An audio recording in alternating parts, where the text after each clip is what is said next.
വയനാടുള്ള കർഷകരെ കാണാൻ ഒരു ഭാഗ്യം ഒന്നും കൂടെ കിട്ടിയതിന് ഇപ്പോൾ പൂപ്പലിയുടെ എല്ലാ സംഘാടകർക്കും നന്ദി അറിയിക്കുകയാണ്. സജീഷ് സാറ് ഒരുപാട് റിസർച്ചാണ് പല കാര്യങ്ങളും ഇന്ന് നമ്മൾ പറയാനായിട്ട് ഉദ്ദേശിക്കുന്നത്. അപ്പോൾ കാലാവസ്ഥ എന്നുള്ള ഒരു വിഷയം എടുക്കുന്നതിന് മുമ്പ് കാലാവസ്ഥ മാറുന്നു എന്നുള്ളത് എന്തുകൊണ്ട് നമ്മൾ അറിയാൻ തുടങ്ങി? കുറേ നാളായോ? കാലാവസ്ഥ മാറുന്നുണ്ടോ? അതോ പുസ്തകങ്ങളിൽ മാത്രമേ മാറുന്നുള്ളൂ? നമ്മുടെ അനുഭവങ്ങളിൽ മാറുന്നുണ്ടോ? മാറുന്നുണ്ട്.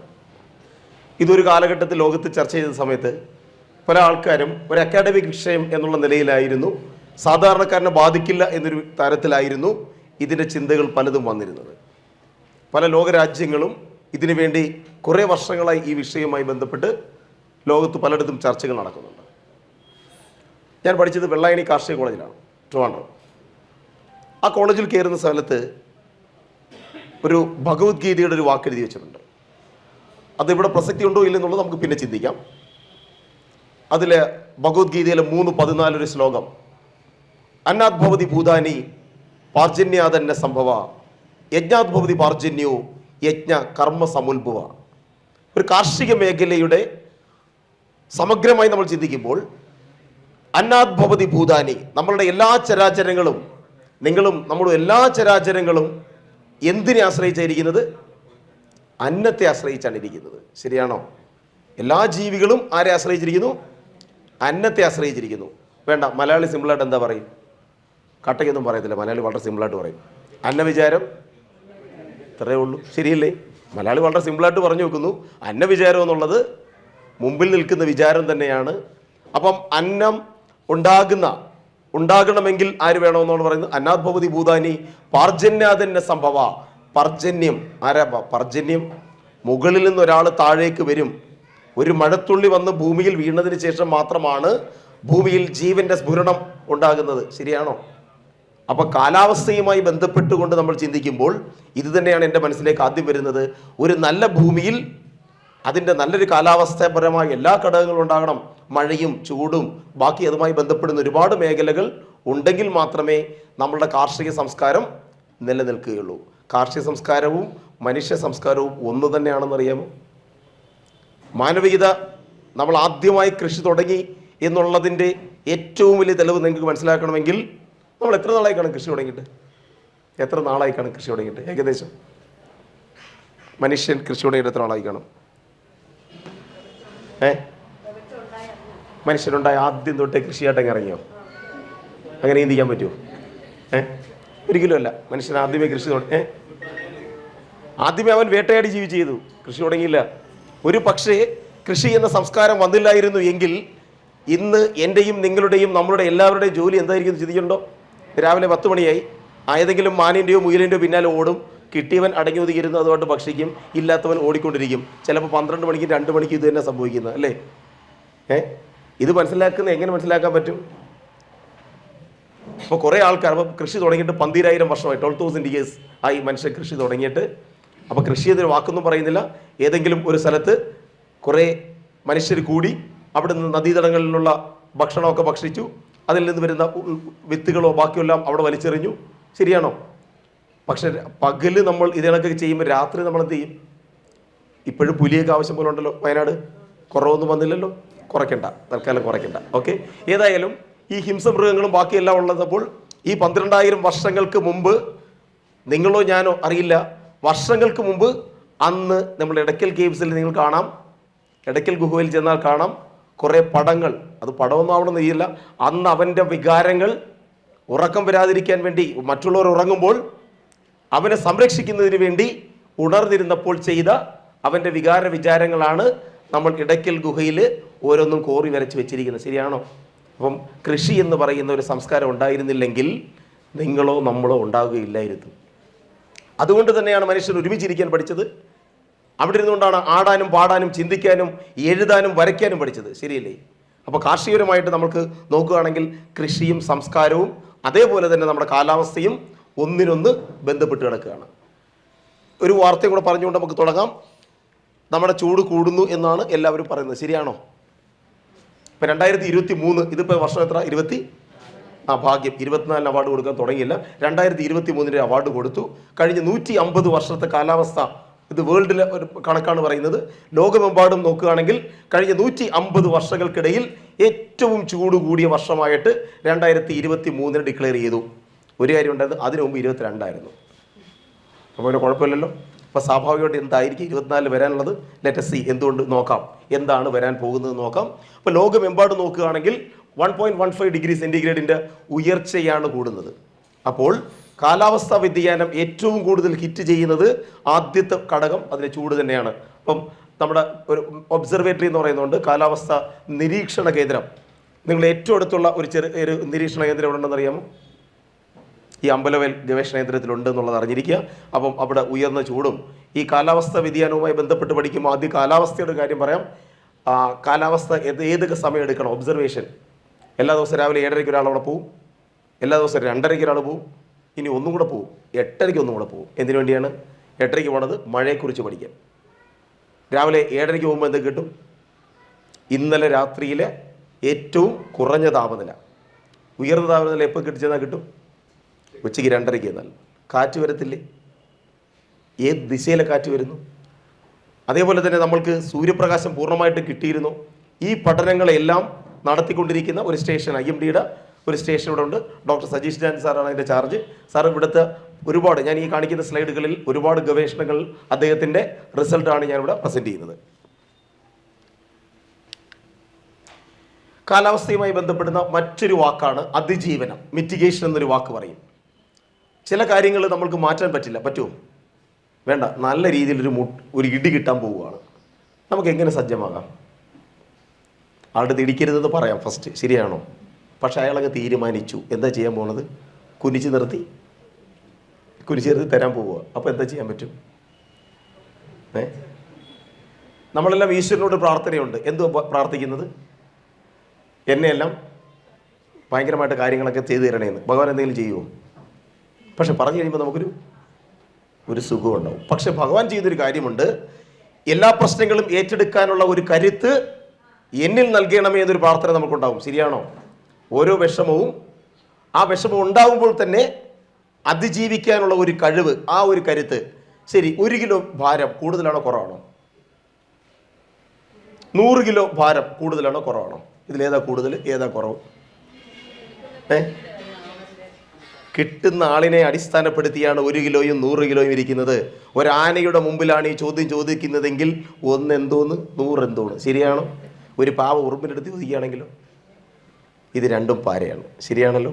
യഥാർത്ഥത്തിൽ അതിജീവനം എന്നുള്ളത് കൊണ്ട് ഉദ്ദേശിക്കുന്നത് നിങ്ങൾക്ക് ഏത് സാഹചര്യങ്ങളുമായി പൊരുത്തപ്പെട്ട് ജീവിക്കാൻ സാധിക്കുന്നുണ്ടോ, അതിൻ്റെ ബുദ്ധിമുട്ടുകൾ നിങ്ങൾക്ക് ഇല്ലാതാക്കാൻ നിങ്ങൾക്ക് സ്വയം മാറ്റങ്ങൾ ചെയ്യാൻ സാധിക്കുന്നുണ്ടോ, അതിൻ്റെ അഡാപ്റ്റേഷനെയാണ് നമ്മൾ ഈ പറയുന്ന ഈ മിറ്റിഗേഷൻ എന്നുള്ള ഒരു വാക്ക്.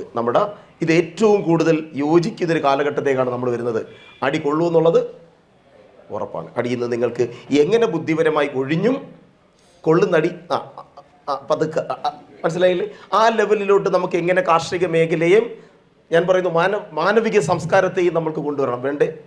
ഇത് രണ്ടും യാഥാർത്ഥ്യമാണെന്നുള്ള തിരിച്ചറിവോടുകൂടി ഇനിയും ഈ പ്രപഞ്ചത്തിൽ നമ്മൾ മാത്രമല്ല, അവസാന വണ്ടി കയറി വന്നവർ ഇനിയും ഒരുപാട് വണ്ടികൾ ഈ പ്രപഞ്ചത്തിലൂടെ ഓടാനുണ്ട്. ശരിയാണോ? അതോ ഇത് ലാസ്റ്റ് ബോർഡെന്ന് പറഞ്ഞ് വണ്ടി വെച്ചാണോ? എന്നല്ലല്ലോ. അപ്പോൾ ഇനിയും വരുന്ന തലമുറകൾക്കും കുറേ കൂടെ നാൾ അതിജീവിക്കണമെങ്കിൽ ഈ പറയുന്ന അതിജീവനത്തിൻ്റെ പാത നമ്മൾ തുടരുകയും പഠിക്കുകയും ചെയ്തേ പറ്റൂ. ഇതൊരു സിസ്റ്റം എന്നുള്ള നിലയിൽ നമ്മൾ നോക്കുകയാണെന്നുണ്ടെങ്കിൽ ഏതൊരു കാലാവസ്ഥാ വ്യതിയാനങ്ങളും അല്ലെങ്കിൽ ഏതൊരു സിസ്റ്റത്തിനകത്തും ഒരു ഷേക്ക് അല്ലെങ്കിൽ മാറ്റം ഉണ്ടെങ്കിൽ ആ സിസ്റ്റം തന്നെ എന്ത് ചെയ്യും? സ്വയം മാറാനൊരു ശ്രമം ഉണ്ടാകും. എല്ലാ സിസ്റ്റത്തിലും എടുത്തു കഴിഞ്ഞാൽ വേണ്ട, നമ്മൾക്ക് കിട്ടുന്ന നേരത്തെ കഴിഞ്ഞാൽ അടി തന്നെ ആലോചിച്ചാൽ മതി.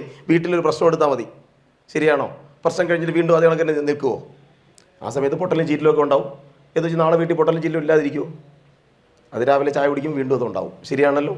പക്ഷേ അതിനകത്തുള്ള അതിജീവനം ഏത് പാതയിലാകണം എന്നുള്ളത് തന്നെയാണ് റിസൈലൻസിനകത്തുള്ളത്. എങ്ങനെ അതിനകത്ത് അഡാപ്റ്റ് ചെയ്തു, എങ്ങനെ അതിനകത്ത് കോപ്പപ്പ് ചെയ്തുകൊണ്ട് ആ സാഹചര്യങ്ങളുമായി പൊരുത്തപ്പെട്ടുകൊണ്ട് നമ്മൾക്ക് എങ്ങനെ ആ കൃഷിയോ അല്ലെങ്കിൽ ആ സംസ്കാരവുമായിട്ടോ മുന്നോട്ട് പോകാം. ഇനി രണ്ട് ടെർമിനോളജി പലപ്പോഴും മാറി തിരിഞ്ഞ് ഉപയോഗിക്കുന്നുണ്ട്. കാലാവസ്ഥ അല്ലെങ്കിൽ വെതർ എന്ന് ഇംഗ്ലീഷ് പറയും. വെതർ അല്ലെങ്കിൽ കാലാവസ്ഥ കൊണ്ട് ഉദ്ദേശിക്കുന്നത് ഒരു പ്രദേശത്തിൻ്റെ, ഒരു വലിയൊരു പ്രദേശത്തിൻ്റെ ഒരു ലോങ് ടേമിൽ നീണ്ടു നിൽക്കുന്ന ഇമ്പാക്റ്റ് ആണ്. എന്ന് പറഞ്ഞാൽ സാധാരണ ഒരു 30 years ആണ് നമ്മൾ കാലാവസ്ഥ എന്നുള്ള നിലയിൽ ഗവേഷണവും അല്ലെങ്കിൽ ചർച്ചയ്ക്ക് വേണ്ടി എടുക്കുന്നത്. കഴിഞ്ഞ ഒരു ദിവസമോ 2 ദിവസമോ ഉള്ളതല്ല, ഒരു 10-30 വർഷത്തെ ഡേറ്റ എടുത്തു വെച്ചിട്ടാണ് ആ കാലാവസ്ഥ പഠിക്കുന്നത്. അവിടെ ഉയർന്ന താപനില എങ്ങനെ പോയി, ചൂട് എങ്ങനെ പോകുന്നുണ്ട്, മഞ്ഞ് എങ്ങനെ പോകുന്നുണ്ട്, അത്തരം കാര്യങ്ങൾ. 2, നമ്മൾ വെതർ എന്ന് പറയുന്ന ഒരു ഉണ്ട്, അല്ലെങ്കിൽ അന്തരീക്ഷത്തിൻ്റെ അവസ്ഥ. ഇന്ന് ഇപ്പോൾ ഇവിടെ എന്താണ് സംഭവിച്ചത്, ഇത് മാത്രമേ ഉള്ളൂ. അതാണല്ലോ എല്ലാ ദിവസവും ഒബ്സർവേഷൻ എടുക്കുന്നത്. ഇന്നലെ ആ പർട്ടിക്കുലർ ടൈമിൽ അവിടെ ഇത്ര ചൂടുണ്ടായി, ഇത്ര തണുപ്പുണ്ടായി, ഇത്ര സോളാർ റേഡിയേഷൻ ഇത്ര ഉണ്ടായി എന്നുള്ള നിലയിൽ, സൂര്യപ്രകാശമൊക്കെ ഉണ്ട് എന്നുള്ള നിലയിൽ അതുണ്ടായി. ഞാൻ നേരത്തെ സൂചിപ്പിച്ചു, നമ്മുടെ കാർഷിക ഗവേഷണ കേന്ദ്രത്തിൽ RIRS ഒരു ഒബ്സർവേറ്ററി ഉണ്ട്. ആ ഒബ്സർവേറ്ററിയിൽ കുറേ ഉപകരണങ്ങളൊക്കെ ഉണ്ട്. ഞാൻ അതിലോട്ടൊന്നും പോകുന്നില്ല. ചെറിയ പെട്ടിക്കൂടൊക്കെ വെച്ചിട്ടുണ്ട്. ആ പെട്ടിക്കൂടെന്ന് പറഞ്ഞാൽ ആർക്ക് താമസിക്കാനല്ല, പിന്നെ എന്തായിരിക്കും അതിനകത്ത് 2-3 തെർമോമീറ്ററുകളൊക്കെ വെച്ചിട്ടുണ്ട്. അതിനകത്തൊരു മാക്സിമം തെർമോമീറ്റർ എന്ന് പറയും, മിനിമം തെർമോമീറ്റർ എന്ന് പറയും. അതേപോലെ ആർദ്രത വേണ്ടേ, ആർദ്രത അറിയണോ എപ്പോഴെങ്കിലും? അതിനെന്തെങ്കിലും കൃഷിയുമായിട്ട് ബന്ധമുണ്ടോ? നമ്മുടെ കൃഷിയുടെ രോഗകീടങ്ങളൊക്കെ ഉണ്ടാവത്തില്ലേ അല്ലേ? അപ്പോൾ രോഗകീടങ്ങൾ ഉണ്ടാകുന്നത് ആർദ്രത കൂടുകയാണെങ്കിൽ, കേരളത്തിൻ്റെ ഒരു ശാപവും ആർദ്രത തന്നെയാണ്. തമിഴ്നാട്ടിലോ ചെന്നൈയിലോ ചെന്ന് കഴിഞ്ഞാൽ ഇതിനേക്കാൾ കൂടുതൽ ചൂടുണ്ട്. പക്ഷേ മലയാളി അനുഭവിക്കുന്ന ഒരു പുഴുക്കില്ല. ശരിയാണോ? അവരാവശ്യമില്ല.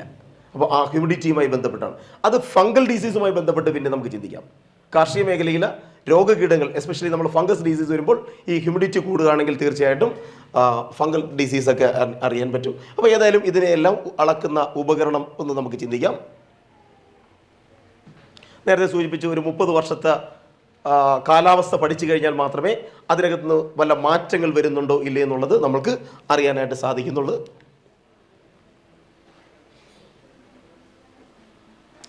ഇനി ആരാ കാലാവസ്ഥയൊക്കെ മാറ്റം വരുത്തിച്ചത്? ആരാ? മനുഷ്യരല്ല. സന്തോഷം. നമ്മൾ ജപ്പാനിൽ നിന്ന് ആൾക്കാരെ ഇറക്കുമതി ചെയ്ത് അവരെല്ലാവരും കൂടെ കാലാവസ്ഥയിൽ മാറ്റം വരുത്തുന്നു. ശരിയാണ്? അതെ. അപ്പോൾ ജപ്പാനിൽ നിന്നുള്ള ആൾക്കാരെ മാറ്റി വെച്ചിട്ട് നമ്മൾ ഇതിനൊക്കെ വേറെ ആൾക്കാരെ ഇറക്കി. ശരിയല്ലേ? അപ്പോൾ തീർച്ചയായിട്ടും മനുഷ്യൻ ജീവിച്ചിരുന്നാൽ പ്രകൃതിക്ക് നല്ലതാണോ മോശമാണോ? പക്ഷേ നമ്മൾക്ക് ജീവിച്ചേ പറ്റൂ. ശരിയാണല്ലോ? അപ്പം മനുഷ്യന് നിലനിൽപ്പ് തന്നെ ഉണ്ടാകണമെങ്കിൽ കാലാവസ്ഥ വലിയ ദുരന്തമായാൽ പറ്റില്ല. പക്ഷേ മനുഷ്യൻ്റെ നിലനിൽപ്പും ആർക്ക് ദോഷമാണ്? സത്യം പറഞ്ഞാൽ കാലാവസ്ഥയ്ക്ക് ദോഷം തന്നെയാണ്. ശരിയാണോ?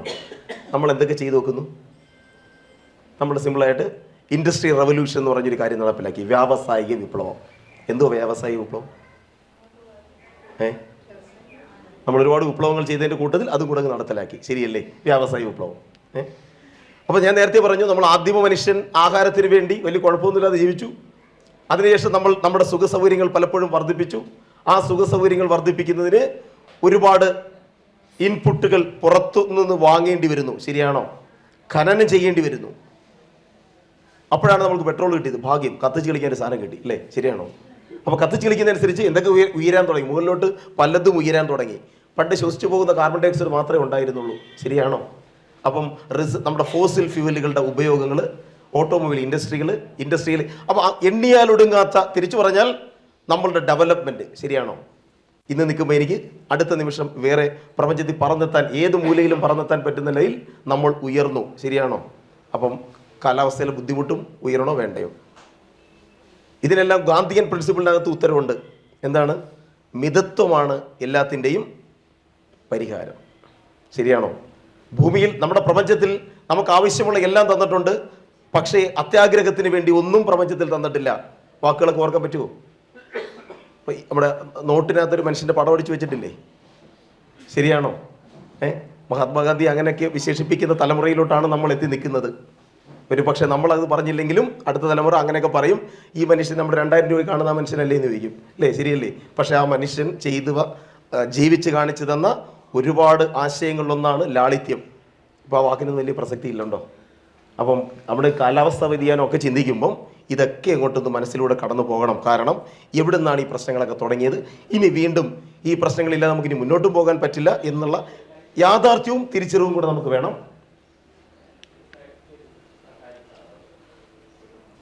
ഇനി അടുത്തൊരു ടെർമിനോളജിയും കൂടെ നമുക്ക് അറിഞ്ഞിരിക്കാൻ വേണ്ടിയാണ്. ക്ലൈമറ്റ് വേരിയബിലിറ്റി എന്ന് പറയുന്നൊരു വാക്കുണ്ട്.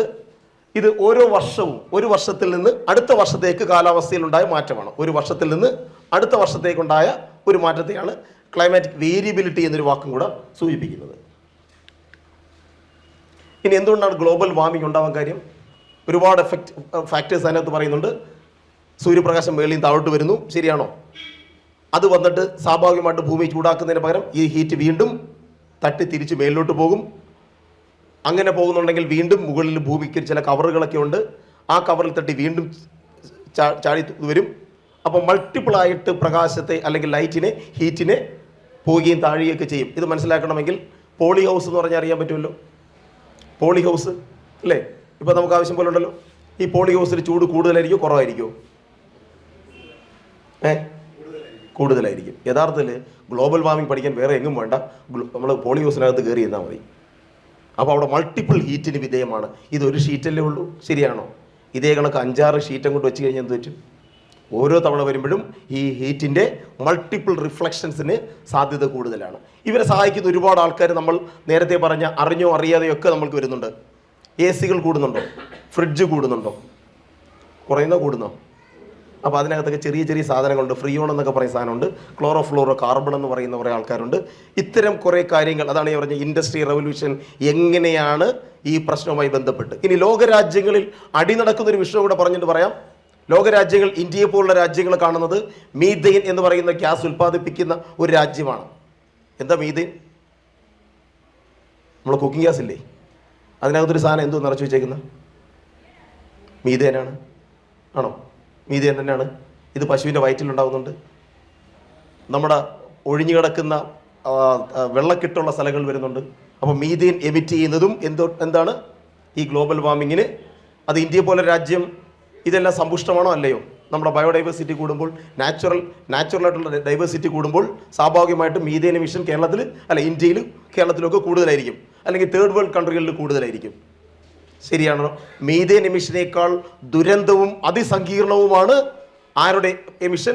നേരത്തെ പറഞ്ഞ ക്ലോറോഫ്ലോറോ കാർബണുകളുടേത്, അതേപോലെ തന്നെ നൈട്രസ് ഓക്സൈഡുകളുടേത്, വാഹനങ്ങളിൽ നിന്ന് വരുന്ന എമിഷൻ. ഇപ്പം കുറേ വണ്ടികളിൽ മാറ്റം വരുന്നുണ്ടോ? സർട്ടിഫിക്കറ്റിനകത്തൊക്കെ എന്ത് സർട്ടിഫിക്കറ്റ് എന്ന് പറഞ്ഞാൽ ഇപ്പോൾ ഇറക്കുന്ന അതല്ല പൊല്യൂഷൻ സർട്ടിഫിക്കറ്റ്. അതിന് തന്നെ വണ്ടികളിൽ മാറ്റം വരുന്ന ബോർഡിനകത്തൊക്കെ ചില മാറ്റങ്ങൾ എഴുതി വെക്കുന്നുണ്ടല്ലോ. എന്തുള്ള വണ്ടിയാണ്? BS6 എന്നൊക്കെ പറഞ്ഞിട്ട് കുറേ മാറ്റങ്ങൾ വന്നു. BS4 വണ്ടി ഇന്ന കഴിഞ്ഞ 2 വർഷം മുമ്പോട്ട് ഇനി പുതിയ ഇറക്കണ്ടെന്നൊക്കെ പറഞ്ഞു. എന്താ മാറ്റത്തിൻ്റെ അർത്ഥം? എന്താ? എന്തിനു വേണ്ടി സർക്കാർ ഈ മാറ്റങ്ങൾ വരുന്നത്? ഇതെല്ലാം ഇത്തരം ഉച്ചകോടികളിൽ ഉൾപ്പെടുന്നതാണ്. കൂടുതൽ എമിഷനുള്ള വാഹനങ്ങളെ കുറയ്ക്കണം. അതേപോലെ തന്നെ എത്രത്തോളം ഘടകങ്ങളിൽ നമുക്ക് ഇടപെടാം. വീട്ടിൽ വിറക് കത്തിക്കാറില്ലേ? കാർബൺ ഡൈ ഓക്സൈഡ് പുറത്തോട്ട് വരുമോ? വന്നേ പറ്റൂ. പക്ഷേ വളരെ എനിക്ക് ഇഷ്ടപ്പെട്ടു. ഇന്ന് നിങ്ങൾ പറ്റുമെങ്കിൽ പൂപ്പലിയുടെ ഗാർഡനിലൊന്ന് പോകണം. വല്ലതായിട്ട് ആരും ശ്രദ്ധിക്കത്തില്ല, പക്ഷെ നമ്മൾ സയൻസ് പഠിക്കുന്ന ആൾക്കാർ ശ്രദ്ധിക്കുകയും വേണം. നമ്മൾക്കുള്ള ചോദ്യത്തിൻ്റെ ഉത്തരവും അവിടെ പറയുന്നുണ്ട്. അപ്പം അവരതിനകത്ത് വേറെ ഒന്നുമല്ല ചെയ്യുന്നത്. ഒരു ആലയെന്നൊക്കെ പറഞ്ഞാൽ അറിയാൻ പറ്റുമല്ലോ, കൊല്ലൻ്റെ ആലയിൽ അവിടെ ചൂടാക്കാൻ വേണ്ടി ഉപയോഗിക്കുന്ന പോലെ അതിൻ്റെ പ്രിൻസിപ്പിൾ തന്നെയാണ് എടുത്തിരിക്കുന്നത്.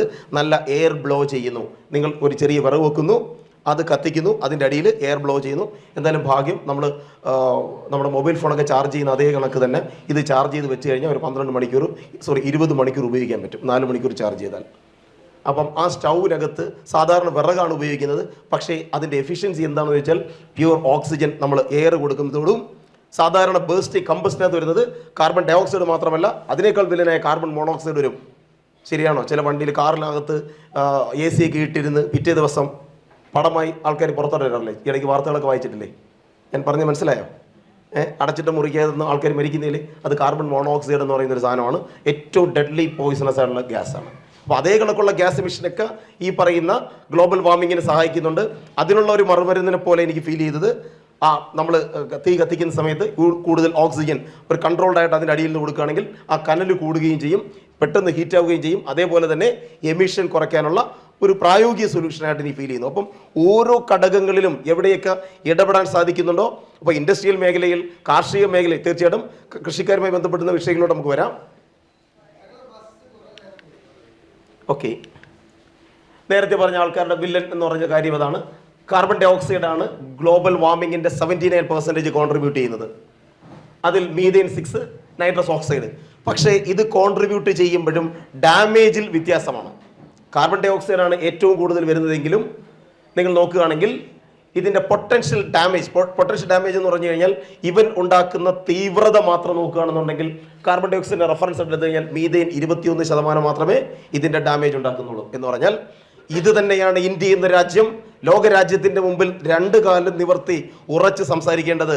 ഇന്ത്യയിലെ പശുക്കളോ ഇന്ത്യയിലെ കൃഷിയോ കൃഷി ഭൂമികളോ അല്ല ഗ്ലോബൽ വാർമിങ്ങിന്റെ പ്രധാന വില്ലൻ എന്നുള്ളത് തീർച്ചയായിട്ടും നമ്മൾ അറിഞ്ഞിരിക്കണം. രണ്ട്, ഇതിന്റെ കോൺട്രിബ്യൂഷൻ നൈട്രസ് ഓക്സൈഡ് നേരത്തെ സൂചിപ്പിച്ചു. ആ കമ്പസ്റ്റിൻ എന്നുള്ള പ്രോസസ്സ് പൂർണ്ണമാക്കി നല്ല രീതിയിൽ പോവുകയാണെങ്കിൽ നൈട്രസ് ഓക്സൈഡ് നമ്മൾക്ക് ഇത് കുറയ്ക്കാം. അവിടെയും കൃഷിയിൽ റോളുണ്ട്. ന്യൂട്രിയൻ മാനേജ്മെൻറ്റുമായി നിങ്ങൾ ചിന്തിക്കുകയാണെന്നുണ്ടെങ്കിൽ നൈട്രജൻ വളങ്ങളുമായി ബന്ധപ്പെട്ട് ചിന്തിക്കുകയാണെങ്കിൽ എഫിഷ്യൻസി ഉയർത്തണം. അത് കർഷകർ ഏറ്റെടുക്കേണ്ട ജോലി തന്നെയാണ്. അപ്പോൾ ഒരു വളം വാരിയിടുന്നു, സിമ്പിളായിട്ട് നമുക്ക് എടുക്കാം. വളം എങ്ങനെയാണ് നമ്മൾ ഇടുന്നത്? രാസവളം മണ്ണിൽ. ഒരു ചെടി, ഇപ്പോൾ ഉദാഹരണത്തിന് ഒരു തെങ്ങ്, എങ്ങനെ നമ്മൾ വളം ഇടുന്ന? കോഴിക്ക് കൊടുക്കുന്നതൊക്കെയാണോ വാരിയിടുന്നത്? അതിനി അവിടെ കിടക്കുമോ അതോ അതിൻ്റെ മുകളിൽ മണ്ണിടുമോ? മണ്ണിടണോ വേണ്ടെന്നാ? മണ്ണ് ഇട്ടേ പറ്റൂ, രണ്ടാവശ്യങ്ങൾക്ക്. ഒന്ന്, അപ്പോൾ നമുക്ക് യൂറിയ വളങ്ങൾക്കൊരു പ്രത്യേകതയുണ്ട്. എന്താണെന്നറിയാമോ? നൈട്രജൻ വളങ്ങൾക്കൊരു പ്രത്യേകതയുണ്ട്. ശരി, നൈട്രജൻ വളങ്ങളങ്ങ് വിട്ടേക്കാം. ഈ മുറിയിൽ ഏറ്റവും കൂടുതലുള്ള വാതകം ഏതാ? ഓക്സിജൻ. ശരി, അപ്പോൾ ഒന്ന് ആത്മാർത്ഥത്തോടെ ഒന്ന് വലിച്ചു കയറ്റി ഒന്നുകൂടെ ഒന്ന് എല്ലാം ഒന്ന് പിടിച്ചോ. ആരാ കയറിയത്? കാർബൺ ഡൈ ഓക്സൈഡ് കയറിയോ? അപ്പോൾ തെറ്റായിരിക്കും. ഒന്നും കൂടെ പിടിച്ചേ. ഒന്നും കൂടെ ഒന്ന് പിടിച്ച് കയറ്റി. ആരാ കയറിയത്? ഓക്സിജൻ. ഭാഗ്യം. യഥാർത്ഥത്തിൽ ഈ മുറിയിൽ ഏറ്റവും കൂടുതലുള്ളത് നൈട്രജൻ ആയിരുന്നു. അപ്പോൾ അത് കയറിയില്ലേ? എന്ത് ഫിൽറ്റർ വല്ലതും വെച്ചിട്ടുണ്ടായിരുന്നോ? ഇവിടെ വല്ല ഫിൽറ്റർ വെച്ച് നൈട്രജൻ കയറണ്ടെന്ന് പറഞ്ഞിട്ട്. അപ്പോൾ അറിഞ്ഞിരിക്കുക, ഈ അറ്റ്മോസ്ഫിയറിലുള്ളതിൽ 78% വരുന്നത് നൈട്രജനാണ്. പക്ഷേ ശ്വാസോച്ഛത്തിൽ കയറിയിട്ട് സപ്പോസ് സ്പോഞ്ച് പോലൊക്കെ തന്നെ അവന് വലിയ പണിയൊന്നുമില്ല. അതുകൊണ്ട് അവൻ ഇനി തിരിച്ചു പോരുന്നു. മനസ്സിലായല്ലോ? പക്ഷേ നമ്മൾക്ക് ആവശ്യമുള്ള ഓക്സിജൻ അവൻ വലിച്ചെടുത്തു. ശരിയാണോ? തിരിച്ചു വന്നപ്പോഴത്തേക്ക് കാർബൺ ഡൈ ഓക്സൈഡ് വന്നു. അപ്പോൾ അറ്റ്മോസ്ഫിയറിലെ നൈട്രജൻ എന്ന് പറഞ്ഞു. ഇനി ചെടികൾക്ക് ആലോചിച്ച് കഴിഞ്ഞാൽ ഒരു NPK എന്നൊക്കെ പറഞ്ഞ് കേട്ടിട്ടില്ലേ? സംഭവം എന്ത് വരുന്നു? NPK, nitrogen, phosphorus, potassium. ഇത് ചെടികൾക്ക് വേണോ വേണ്ടയോ? വേണം. ഏറ്റവും കൂടുതൽ വേണോ കുറച്ച് മതിയോ? ആവശ്യത്തിന് മതിയോ? ആവശ്യത്തിന് മതി. സന്തോഷം. ഇനി ഏറ്റവും കൂടുതൽ വേണ്ട ആർക്കാണ്? ഏത് മൂലകമാണ് ചെടികൾക്ക് ഏറ്റവും കൂടുതൽ വേണ്ടത്? നൈട്രജൻ ആണോ? സത്യം പറഞ്ഞാൽ ചെടികൾക്ക് വേണ്ടത് ഏറ്റവും കൂടുതൽ വേണ്ട ആളിനെ കുറിച്ച് നമ്മൾ ചർച്ച ചെയ്യാറില്ല. എന്താ കാര്യം? അത് ദൈവം 100% സബ്സിഡി കൊടുത്തിരിക്കുക. അവൻ കാർബൺ ഹൈഡ്രജൻ ഓക്സിജൻ എന്ന് വിളിക്കും. അതുകൊണ്ട് ചർച്ച ചെയ്യാറില്ല. പക്ഷേ ചെടിക്ക് ഏറ്റവും കൂടുതൽ വേണ്ട ഒരു മൂലകമാണ് നൈട്രജൻ. ഈ അറ്റ്മോസ്ഫിയറിൽ ആവശ്യത്തിനുണ്ട്. പക്ഷേ അവിടെയാണ് ദൈവം നമുക്കിട്ട് ഒരു പണി തരുന്നത്. എന്താ പണിയാണ് തരുന്നത്? അറ്റ്മോസ്ഫിയറിൽ ഏറ്റവും കൂടുതലുള്ള നൈട്രജനെ ചെടികൾക്ക് വലിച്ചെടുക്കാനായിട്ട് സാധിക്കുന്നില്ല. ഓക്കെ, അപ്പോൾ ഈ പറയുന്ന നൈട്രസ് ഓക്സൈഡ്. അപ്പോൾ ജസ്റ്റ് ആ ഫെർട്ടിലൈസറിൻ്റെ കാര്യത്തിലോട്ട് പോകുന്നു. നിങ്ങൾ വളം ഉപയോഗിക്കുകയാണെങ്കിൽ, ഞാൻ ഒന്നും കൂടെ അടിവരയിടുന്നു, വളം ഉപയോഗിക്കുകയാണെങ്കിൽ അത് മണ്ണുമായി മിക്സ് ചെയ്ത് മാത്രമേ ഉപയോഗിക്കാവൂ. എന്ന് പറഞ്ഞാൽ ഇനി തെങ്ങിനാണ് വളമിടുന്നതെങ്കിൽ തെങ്ങിൻ്റെ എത്ര അകലത്തിലാണ് വളമിടേണ്ടത്? ഉള്ള അകലത്തിൽ ഒരു ചെറിയ ഒരു മൺവെട്ടി വെച്ചൊന്ന് മോന്തി ഒരു 15 സെൻറ്റിമീറ്റർ ഒന്ന് മാന്തി ഈ വളം അവിടെ ഇട്ട് സന്തോഷമായിട്ട് അടച്ചിട്ട് വെള്ളം ഒഴിക്കുക. മനസ്സിലായല്ലോ? അല്ലാതെ കാക്കയ്ക്ക് കൊടുക്കുന്ന രീതിയിൽ രാസവളം ഇട്ട് കളയരുത്. ഇനി നിങ്ങൾ നെല്ലിനൊക്കെയാണ് ഉപയോഗിക്കുകയാണെങ്കിലോ, സാധാരണ പാടത്ത് നെല്ലിന് ഉപയോഗിക്കുകയാണെങ്കിലോ ഈ കളി നടക്കത്തില്ലല്ലോ. പറ്റുമോ? ഇല്ല. അവിടെ നമ്മൾ എന്ത് ചെയ്യണം? അതിശക്തമുള്ള മഴയുള്ള ദിവസം വളം ഇടണ്ട. അത് കടയിൽ നിന്ന് മേടിച്ച വളം അവിടെ തന്നെ വെച്ചാൽ മതി. കാര്യം എന്താ? ഒഴുകിപ്പോകുന്നതിനേക്കാൾ കൂടുതൽ നിങ്ങളൊന്ന് ആലോചിച്ച് നോക്കി, നമ്മുടെ ജലാശയങ്ങളിൽ അനാവശ്യമായ കളകൾ കൂടുന്നോ കുറയുന്നോ? നിങ്ങളുടെ ഒബ്സർവേഷൻ എന്താ? കുളവാടി ഉൾപ്പെടെ പായൽ ഉൾപ്പെടെ കളകൾ കൂടുന്നോ കുറയുന്നോ? കൂടുക. ഞാൻ കളകളുമായി ബന്ധപ്പെട്ട് പഠിച്ചുകൊണ്ടിരിക്കുന്ന ഒരാളാണ്.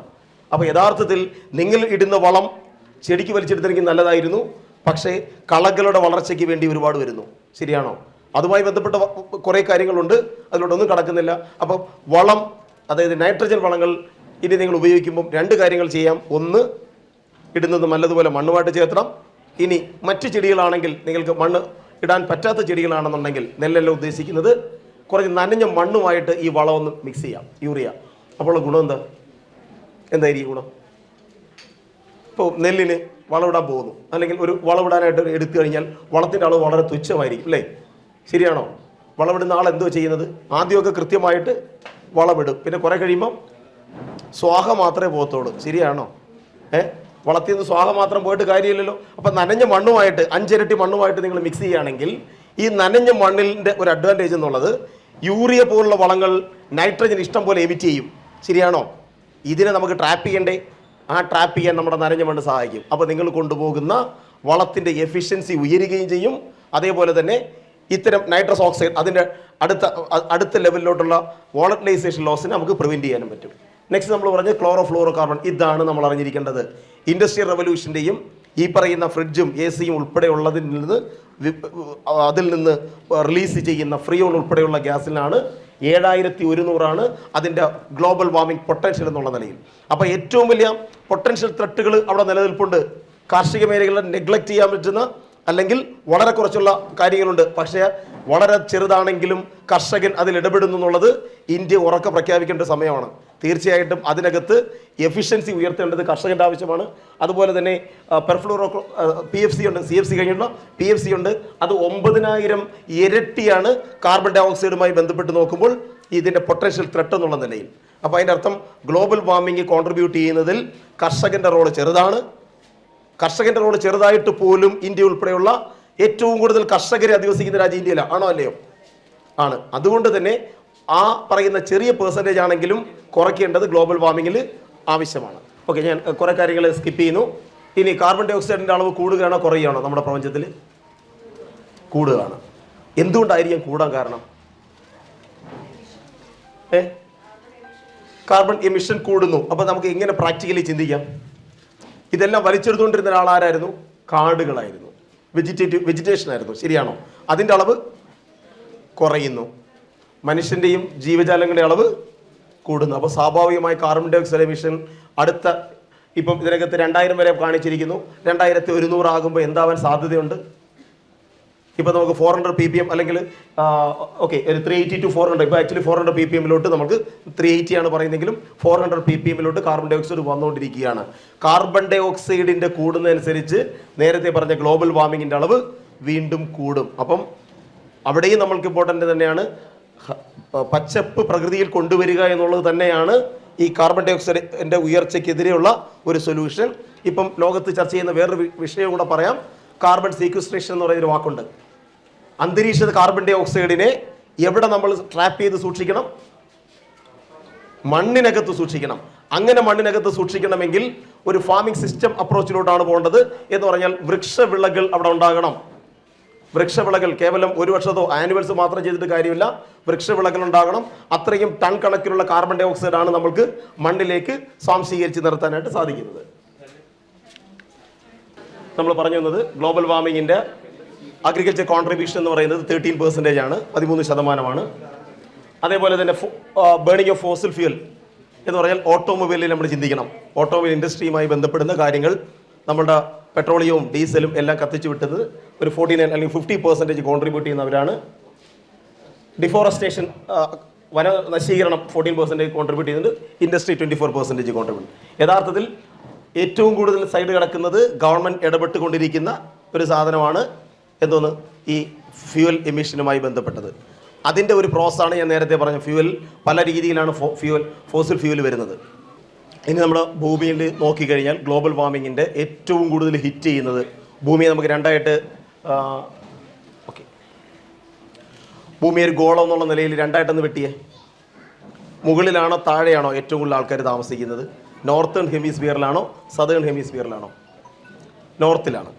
അതുകൊണ്ട് തന്നെ ഗ്ലോബൽ വാർമിംഗ് ഏറ്റവും കൂടുതൽ വരുന്നത് നോർത്തേൺ ഹെമിസ്ഫിയറിലാണ്, അല്ലെങ്കിൽ നമ്മുടെ ഭൂമധ്യരേഖ മുകളിലുള്ള അല്ലെങ്കിൽ വടക്കോട്ടുള്ളത്. ഇന്ത്യ ഉൾപ്പെടെയുള്ള ഏഷ്യൻ കൺട്രീസും ബാക്കി എല്ലാ രാജ്യങ്ങളും ഏറ്റവും കൂടുതൽ വരുന്നത് നമ്മുടെ നോർത്തേൺ ഹെമിസ്ഫിയറിലാണ്. സദേൺ ഹെമിസ്ഫിയറിൽ വരുമ്പോഴത്തേക്ക് കാലാവസ്ഥ വ്യതിയാനം അത്രത്തോളം വരുന്നില്ലെന്നുള്ളതാണ്. ഇനി കാലാവസ്ഥ വ്യതിയാനം നമ്മൾ അറിഞ്ഞിരിക്കുക മനുഷ്യനെ മാത്രമല്ല സകല ജീവികളെയും ബാധിച്ചുകൊണ്ടിരിക്കുകയാണ്.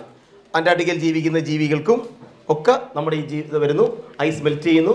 അതേപോലെ തന്നെ കടൽ തീരങ്ങൾ, കേരളത്തിൻ്റെ കടൽ തീരങ്ങൾ ഇനി സുരക്ഷിതമല്ലാതായി മാറിയിട്ട് കുറേ നാളുകളായി കടലിൻ്റെ അളവ് ഉയരുകയാണ്. കടലിൻ്റെ അളവ് ഉയരുന്നു. അപ്പോൾ കേരളം ഉൾപ്പെടെയുള്ള നമ്മുടെ ഇന്ത്യയിലെ ഒരു പെനിൻസുല നമ്മൾ ആലോചിച്ച് കഴിഞ്ഞാൽ ഇന്ത്യ എന്ന് പറയുന്ന ആ ഒരു ഷേപ്പ് അറിയാമല്ലോ. അപ്പോൾ എത്ര സ്റ്റേറ്റിനെ ബാധിക്കും? ഗുജറാത്ത് മുതൽ തിരിച്ചിങ്ങനെ വന്ന് ഒറീസ വരെയുള്ള സ്റ്റേറ്റുകൾ, ആസാം, പിന്നെ അങ്ങോട്ടുള്ള എല്ലാ സ്റ്റേറ്റുകളെയും നമുക്ക് കാലാവസ്ഥാ വ്യതിയാനം ഈ സീ റൈസിനകത്ത്, അതായത് കടൽ ഉയരുന്നതുമായി ബന്ധപ്പെട്ട് നമ്മൾക്ക് 1.75 മില്ലിമീറ്റർ പെർ ഇയർ ഓരോ വർഷവും ഇത്രയും ഉയർന്നുകൊണ്ടിരിക്കുക എന്ന് പറഞ്ഞാൽ കൃഷിഭൂമി ഇല്ലാതാകുന്നു. അങ്ങനെ അർത്ഥമില്ലേ? കൃഷിഭൂമി എങ്ങനെ കടൽ കയറുമ്പോൾ ഇല്ലാതാവുന്നത്? അവിടെയാണ് നമ്മൾ വേറൊരു കാര്യം പഠിക്കേണ്ടത്. സലൈനിറ്റി ഇഷ്യൂ എന്ന് പറയുന്നൊരു സാധനമുണ്ട്. ലവണാംശം കയറുന്നു, ശരിയാണോ? ഉപ്പ് കയറുമ്പോൾ കൃഷിഭൂമി അല്ലാതായി മാറും. അപ്പോൾ കേവലം വെള്ളം കയറുന്നത് മാത്രമല്ല, അതുമായി ബന്ധപ്പെട്ട് മനുഷ്യൻ്റെ കുടിവെള്ള സ്രോതസ്സുകൾ ഉൾപ്പെടെ ഇല്ലാതായി മാറും. നമ്മുടെ ഫ്രഷ് വാട്ടർ സ്രോതസ് വരെ ഇല്ലാതായി മാറും. അതേപോലെ തന്നെ കോസ്റ്റൽ ഏരിയയിൽ നോക്കുകയാണെന്നുണ്ടെങ്കിൽ നമ്മൾ 169 കിലോമീറ്റർ സ്ക്വയർ ഈ പറയുന്ന ഇനണ്ടേഷൻ വഴി നമുക്ക് നഷ്ടപ്പെടും. ഇനി ടെമ്പറേച്ചർ കൂടുന്നുണ്ടെങ്കിൽ എത്ര, ഓരോ സ്ഥലത്ത് വരുന്ന വേരിയേഷൻസ് കൂടെ നമുക്കൊന്ന് മനസ്സിലാക്കാം. യഥാർത്ഥത്തിൽ ഗ്ലോബൽ, നേരത്തെ സൂചിപ്പിച്ചതുപോലെ തന്നെ ഗ്ലോബൽ ടെമ്പറേച്ചർ 1 ഡിഗ്രി മുതൽ 5.7 ഡിഗ്രി വരെ ഉള്ള ചേഞ്ചസ് ഏതാണ്? 80 മുതൽ ഒരു 20 എടുക്കുന്ന പ്രൊജക്ഷൻസ് ആണ് ഞാൻ പറഞ്ഞത്. ഇനി രണ്ടാമത്തെ ഒരു വളരെ ഇമ്പോർട്ടൻ്റ് കാര്യം, ഹീറ്റ് വേവ്സ് എന്ന് പറഞ്ഞൊരു സാധനം വരുന്നുണ്ട് ഈയിടെയായിട്ട്. ഉഷ്ണക്കാറ്റ്, ശരിയാണോ? ചൂടല്ല, പക്ഷേ നമ്മൾ ഫീൽ ചെയ്യുന്ന ടെമ്പറേച്ചർ അതിലും മേളിലാണ്. നോർമൽ ടെമ്പറേച്ചർ 32 ആണെങ്കിൽ നമ്മൾ ഫീൽ ചെയ്യുന്നത് 34 അല്ലെങ്കിൽ 2 ഡിഗ്രി മുകളിലോട്ട് നിൽക്കുന്ന ലെവലിൽ ഹീറ്റ് വേവ്സ് വരുന്നുണ്ട്. ഇത് ഓരോ വർഷവും ഇപ്പം നമ്മളെ ബാധിച്ചുകൊണ്ടിരിക്കുന്ന ഒരു പ്രശ്നമാണ് ഹീറ്റ് വേവ്സ്. ഇനി കേരളത്തിൽ ചില കാര്യങ്ങളുമായിട്ട് ബന്ധപ്പെട്ട് നോക്കുകയാണെന്നുണ്ടെങ്കിൽ, ഞാൻ കഴിഞ്ഞ 54 വർഷമായിട്ട് നോക്കുകയാണെങ്കിൽ 0.72 ഡിഗ്രി സെൻറ്റിഗ്രേഡിൻ്റെ ചേഞ്ചാണ് കേരളത്തിൽ സംഭവിച്ചുകൊണ്ടിരിക്കുന്നത്. ഇനി രാത്രിയിലെ ടെമ്പറേച്ചർ കൂടുകയാണോ കുറയുകയാണോ? അതും കൂടുകയാണ്. അപ്പോൾ മിനിമം ടെമ്പറേച്ചറിലും നമ്മൾ ഉയരുന്നുണ്ട്. യഥാർത്ഥത്തിൽ മിനിമം ടെമ്പറേച്ചർ ഉയരുന്നത് കൊണ്ടുള്ള ദോഷം എന്താ കാര്യം എന്നറിയാമോ? ചെറിയ തരത്തിലുള്ള ഇൻസെക്റ്റുകളുടെ എണ്ണം കൂടും. ചെറിയ തരത്തിലുള്ള ഇൻസെക്റ്റ് എന്ന് പറഞ്ഞാൽ ഏതാണ്? തെങ്ങിനെ ബാധിക്കുന്ന ചെല്ലികളൊക്കെയല്ലേ നമ്മുടെ മനസ്സിൽ ആദ്യം ഓടി വരുന്നത്? ചെറിയ രൂപത്തിലുള്ള ഇൻസെക്റ്റ് ഏതാ? കഴിഞ്ഞൊരു 10 വർഷങ്ങളായിട്ട് കേട്ടിരിക്കുന്ന ഒരു കീടത്തിൻ്റെ പേര് പറയാം തെങ്ങുമായി ബന്ധപ്പെട്ട്. അത് ചെമ്പൻചെല്ലിയൊക്കെ പണ്ട് തൊട്ട് ട്രഡീഷണലായിട്ട് തെങ്ങ് വെച്ചപ്പെടുത്തോട്ട് വരാൻ തുടങ്ങിയതാണ്. കഴിഞ്ഞ 10 വർഷമായിട്ട് അല്ലെങ്കിൽ 15 വർഷമായിട്ട് മണ്ടരി, മണ്ടോദരി എന്നൊരു പേര് കേട്ടു, ശരിയാണോ? ഈ മണ്ടരി എന്ന് പറയുന്ന സാധനം അതിനു മുമ്പ് ഇത്രയും വന്നിട്ടില്ലെങ്കിൽ ഇനി വലിപ്പമുള്ള ആൾക്കാരുടെ പ്രശ്നമല്ല വരാൻ പോകുന്നത്, കുരുട്ടന്മാരുടെ പ്രശ്നമാണ് ഇനി നേരിടാൻ പോകുന്നത്. മണ്ടരിയെ കണ്ടുപിടിച്ച് കാണാൻ പറ്റത്തില്ലല്ലോ. കാണുമോ? അതോടത്ത് രാവിലെ മണ്ടരിയെ കൈവച്ച് ഞെരിക്കുമോ?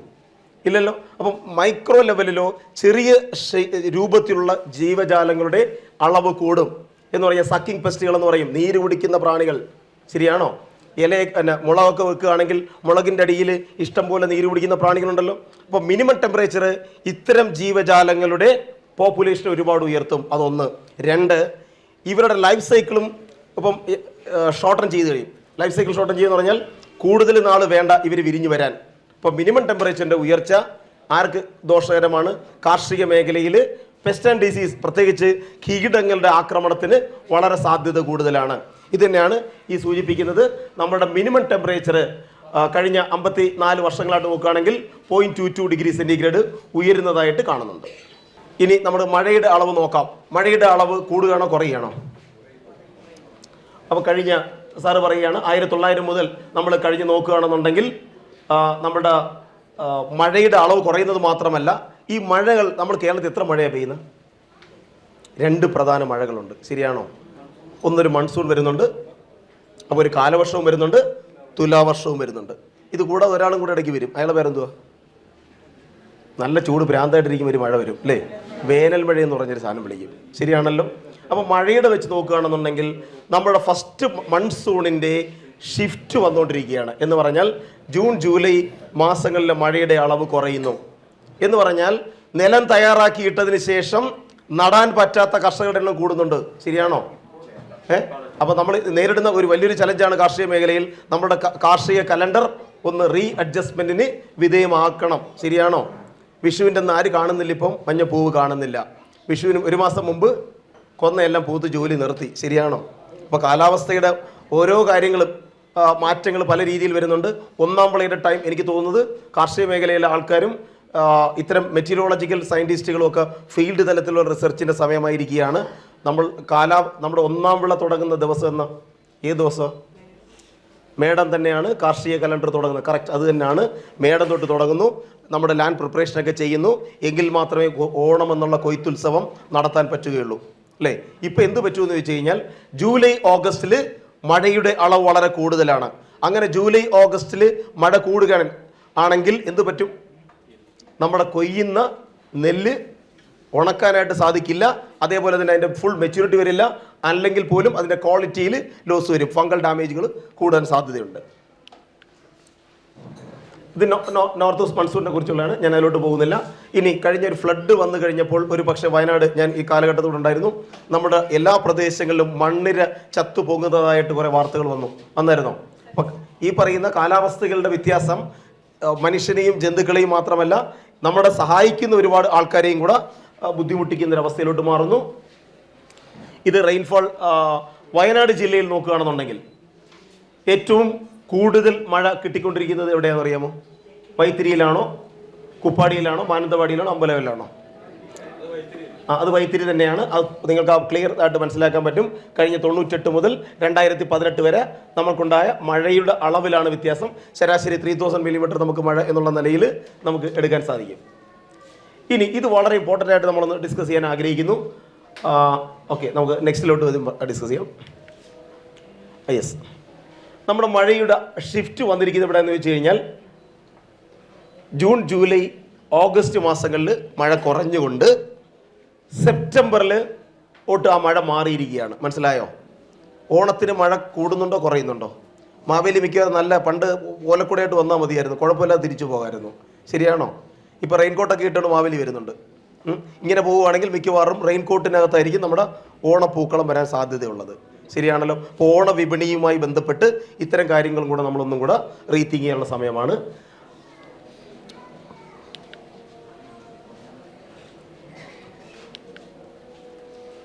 ഇനി മിനിമം ടെമ്പറേച്ചറിൽ വ്യത്യാസങ്ങൾ വരുന്നുണ്ട്. മിനിമം ടെമ്പറേച്ചറിൽ ഏറ്റവും കൂടുതൽ ഷിഫ്റ്റ് വരുന്ന മാസങ്ങൾ നോക്കി നമ്മൾ ആദ്യം നോക്കാം. ഒരു 1.3 സെപ്റ്റംബർ മാസം നോക്കുകയാണെങ്കിൽ 1.1 ഡിഗ്രിയൊക്കെ മിനിമം ടെമ്പറേച്ചർ കൂടുന്നു. എന്തായിരിക്കും കാരണം? നല്ല മഴ വരുമ്പോൾ സ്വാഭാവികമായിട്ടും മാറ്റങ്ങൾ വരുന്നു. അപ്പോൾ നമ്മുടെ കാലാവസ്ഥയിൽ അതേപോലെ തന്നെ നമ്മൾ ഏറ്റവും കൂടുതൽ ഇതേത് മാസമോ മലയാളത്തിൽ? വൃശ്ചികമൊക്കെ കഴിഞ്ഞു. മകരം ആണോ? ധനുവിലോട്ട് കയറി. ശരി, ഇനി നമുക്ക് റീവൈൻഡ് ചെയ്യാം. മകരത്തിൽ എങ്ങനെ ഉണ്ടായിരുന്നു? മരം കോച്ചിയാവും. ഒരു കോച്ചും വന്നില്ല. മകരം വരുന്നതേ ഉള്ളൂ. ശരി, വൃശ്ചികം എങ്ങനെ ഉണ്ടായിരുന്നു? തണുപ്പുണ്ടായിരുന്നോ ഇല്ലയോ? തണുപ്പില്ല. അപ്പോൾ യഥാർത്ഥത്തിൽ നമ്മുടെ റെയിനുമായി ബന്ധപ്പെട്ട് ഈ പറഞ്ഞ മിനിമം ടെമ്പറേച്ചറിലോട്ട് നമുക്ക് കണക്ട് ചെയ്യാം. ഹെവി റെയിൻ വരുമ്പോഴത്തേക്കും പറ്റും മിനിമം ടെമ്പറേച്ചറിൽ ഈ മഞ്ഞില്ലാതായി മാറും. അപ്പോൾ യഥാർത്ഥത്തിൽ ഞാൻ വയനാട് ജില്ലയിലും ഇടുക്കി ജില്ലയിലും വർക്ക് ചെയ്യാനുള്ള ഭാഗ്യം കിട്ടി. ഈ നൂൽമഴ എന്നൊക്കെ പറഞ്ഞ സാധനം പുസ്തകത്തിലേ ഉള്ളോ അതോ ഇപ്പോൾ നിങ്ങൾ നേരിട്ട് കാണുന്നുണ്ടോ? ഇപ്പോൾ ആ സംഭവം ഇല്ല, അല്ലേ? ശരിയാണല്ലോ. നിങ്ങളുടെ കുട്ടികൾക്ക് പോലും നൂൽമഴയെ കാണിച്ചു കൊടുക്കാൻ പറ്റാത്ത ഒരവസ്ഥയിലോട്ട് വന്നുകൊണ്ടിരിക്കുകയാണ്. അപ്പോൾ നാട്ടിൽ ഈ വാക്ക് ഉപയോഗിക്കാറില്ല, നൂൽമഴ.